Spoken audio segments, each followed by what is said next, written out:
Fala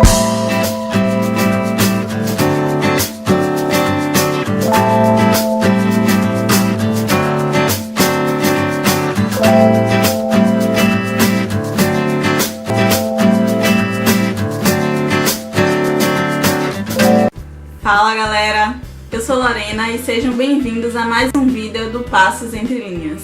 Hoje eu vim apresentar para vocês o livro O Casal que Mora ao Lado, da autora Shari LaPena.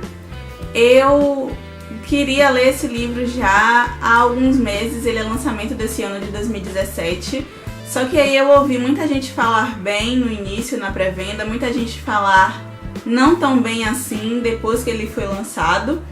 E eu já tava meio broxada assim em relação a ele quando eu ganhei ele da Mona Lisa do Literasutra. Obrigada, Mona. E minha experiência com o livro, com a leitura, foi muito prazerosa, valeu super a pena. Bem, ter começado a ler o livro sem aquela expectativa toda, eu acho que foi muito bom pra mim, foi bom pra eu aproveitar a história toda, sem ter aquela coisa de, pô, o livro é muito bom, como eu tava no início, depois de ler as resenhas, de assistir as resenhas, então ter escutado o lado positivo e negativo foi bom pra mim na minha experiência de leitura. Bem, o livro conta a história de um casal, o Marco e a Anne, que tem uma filhinha chamada Cora de 6 meses. Eles foram convidados para um jantar na casa ao lado. As casas nesse bairro são geminadas, as paredes bem coladas, e a vizinha fala que não suporta choro de criança e que prefere que eles não levem a filha.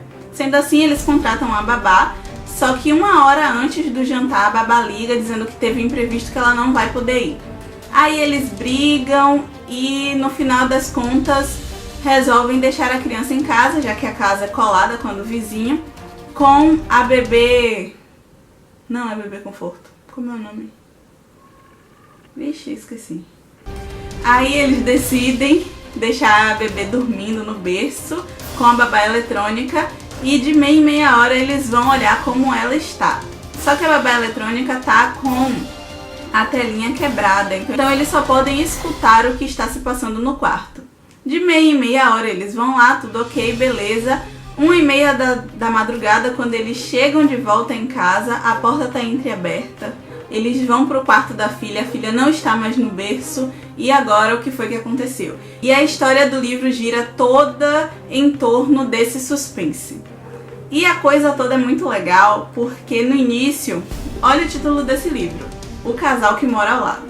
A vizinha não quer que a mulher leve a filha, que deixe então a filha com a babá e acaba que a criança fica sozinha em casa.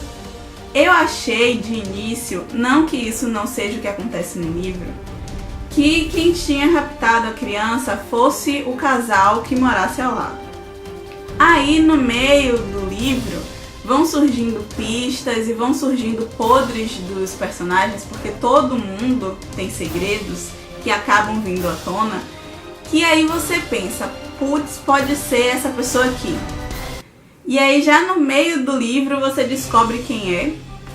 E aí eu fiquei pensando, putz, ainda tem um bocado de página pra passar e o que será que vai acontecer? E realmente muita coisa acontece depois. Porque essa pessoa que é culpada, tem muita coisa por trás aí dessa história ainda. E o final pra mim foi surpreendente sim. Eu li esse livro em 2 dias. E é um livro muito viciante. Eu gostei demais da história, até porque pra mim, fugiu do que eu tava esperando que fosse a resolução do problema no início do livro. Eu fiquei bem impressionada e eu fiquei bem agitada durante a leitura. Agora, alguns pontos me deixaram incomodada aqui. Por exemplo, eu tava conversando com a Mona Lisa no Instagram e ela falou que não gostou muito do livro, ela achou a história legal, mas ela não gostou muito do livro pela escrita da autora. Eu concordo. Eu senti, esse é o primeiro livro da autora publicado, da Shari LaPena. Eu achei que a escrita dela, mas isso não justifica, enfim. Eu achei que a escrita dela era muito, é porque eu não sei dizer assim, mas eu vou dar um exemplo. Ela tem umas falhas bem punks, tipo, o narrador do livro é um narrador onisciente, narra tudo em terceira pessoa, ele sabe o que as pessoas estão pensando, ele sabe o que se passa em cada canto da história. Mas aí chega um momento em que o personagem, o Marco, fala, né? Tá na fala do Marco. E aí eu disse, tananã, tananã. E eu fiquei assim, como assim mudou de terceira pessoa para primeira pessoa do nada, bruscamente, dessa forma? E aí depois ela volta a escrever em terceira pessoa com o narrador onisciente e eu fico assim, putz, que deslize. Mas além disso tem a questão dos pais do Marco, porque a Anne é muito apegada aos seus pais, inclusive esse é um problema no casamento deles. Ela depende muito, eles dois, né, dependem muito dos pais dela, que têm dinheiro. E os pais dela, por isso, interferem muito também na relação deles. E no início do livro a gente já fica sabendo que o Marco é descendente de italianos, não tem tanto contato assim com os pais, fala de vez em quando, mas eles não são tão próximos. Mas assim, sua filha foi raptada. A história desse rapto, desse sequestro, tá passando internacionalmente em jornais e programas e tudo mais. Você tá lá arrasado, sua mulher tá arrasada e os pais não entram em contato e ele não entra em contato com os pais. Eu acho que a autora poderia ter matado esses pais, né? Tipo, ele não era tão próximo aos pais, que já eram falecidos. Mas eu achei que isso foi uma falha bem pesada, porque por mais que a família não seja tão próxima, num momento como esse as pessoas tendem a se unir. E em momento nenhum os pais dele entraram nessa história, sendo que ela citou os pais dele, ou então não citasse a relação dele com os pais, porque aí a gente ficava ficava subentendido que ele não tinha família, sei lá, alguma coisa do tipo. Mas fora isso, eu achei o livro muito legal, a história se desenvolveu perfeitamente. A autora vem pegando os links do que foi falado no início e trazendo para o meio da história, explicando aos poucos o que acontece, as peças que vão ficando soltas, e isso eu achei muito legal. Agora sim, uma coisa que eu gostei demais foi a questão de tratar sobre depressão e depressão pós-parto aqui.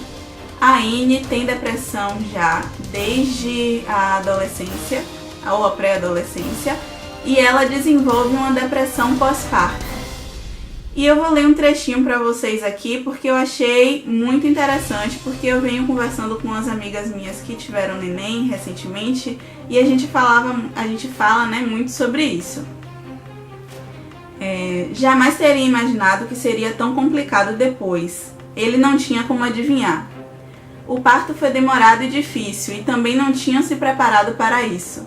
Ninguém comenta sobre essa possibilidade nas aulas de pais e mães, de preparamento para o parto, de que tudo pode dar errado. No fim, Cora nasceu de uma cesariana de emergência, mas estava bem. Era perfeita, mãe e filha estavam bem, e eles voltaram para casa, onde começariam uma vida nova.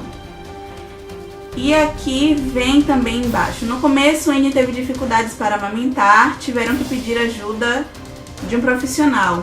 E aí fala que ela estava querendo ter um parto normal e que idealizava isso, e eles acharam que a maternidade seria uma coisa maravilhosa, ela teria noites de sono tranquilas, que no início poderia ser difícil, mas não tanto. Ou seja, a maternidade fantasiosa que é vendida pra gente a vida toda. E eu achei isso muito interessante, porque também a Anne fica se culpando o tempo todo, porque ela teve depressão pós-parto e ela acha que ela, por ter tido a dádiva de gerar uma criança, de ter a filha dela ali saudável com ela não tinha direito de estar se sentindo triste e não tinha direito de estar sentindo que a maternidade estava sendo um fardo para ela. Eu acho que essa questão tem que ser muito discutida ainda, porque há muitas mães que passam por isso também. E é bom elas saberem que elas têm com quem conversar e tem com quem desabafar, e que elas não devem ser julgadas por isso, que elas não vão ser julgadas por isso, que isso é normal. Eu acho que isso tem que ser discutido, e deixo aqui o espaço para você, mãe, que quer conversar sobre isso. Adoro conversar sobre. Vamos bater papo, porque estou toda a ouvidos ou olhos, né, para digitar. E É isso, gente. Quem gosta de livro de... Eu ia falar filme. Quem gosta de filme... Eita. Quem gosta de livro de suspense, eu indico O Casal que Mora ao Lado. Como eu falei, muita gente gostou, muita gente odiou, muita gente ficou neutro. Eu gostei pra caramba, gostei muito mesmo. E achei que a história me prendeu demais. E é isso. Hoje fica essa recomendação aí de um livro de suspense. E um livro que, mesmo que não de forma tão aprofundada, assim, não é o foco do livro, mas traz essa questão da depressão e da depressão pós-parto, e eu achei isso bem interessante e foi o que mais me marcou no livro. É isso, o vídeo de hoje foi esse. De novo, como em todos os vídeos, eu peço que, se você não é inscrito no canal ainda, que se inscreve aqui, compartilhe o vídeo para ajudar a gente a divulgar essa dica de leitura, curte o vídeo se você curtir, e até a próxima. Tchau, tchau!